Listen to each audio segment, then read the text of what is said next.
So, friends, this is part 4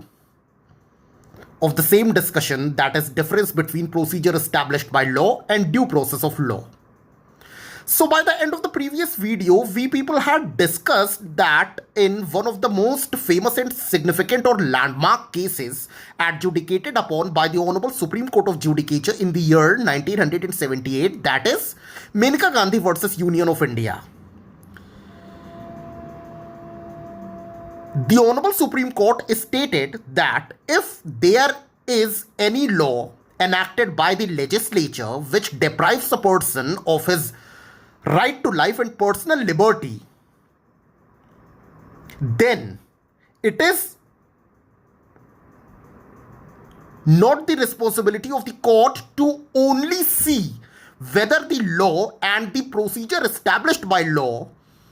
have been followed or they have not been duly followed, but also it is the duty, it is an obligatory responsibility of the Honorable Court to check whether the law is fair enough, just and reasonable. मतलब इसने ये कहा कि court की जिम्मेदारी सिर्फ इतनी नहीं है कि वो ये चेक करे कि अगर कोई भी लॉ लेजिस्लेचर के द्वारा एनैक्ट किया जा रहा है जो कि किसी भी व्यक्ति को उसके राइट टू लाइफ और पर्सनल लिबर्टी से डिप्राइव रखता है, तो उसमें गवर्नमेंट के द्वारा लॉ और लॉ के द्वारा एस्टैब्लिश किए गए प्रोसीजर को ड्यूली फॉलो किया जाना चाहिए, बल्कि यह भी कोर्ट की रिस्पॉन्सिबिलिटी तय कर दी गई कि कोर्ट का ही यह फर्ज होगा देखना कि दी गई सर्कमस्टेंसेस में जो लॉ फॉर्मुलेट किया गया है लेजिस्लेचर के द्वारा, यह लॉ फेयर है, जस्ट है, रीजनेबल है या नहीं। और अगर कोर्ट को यह लगता है कि यह लॉ जो कि लेजिस्लेचर के द्वारा लेजिस्लेट किया गया है that is not fair enough, that is not just and that is not reasonable, then it has got the right to invalidate it with immediate effect.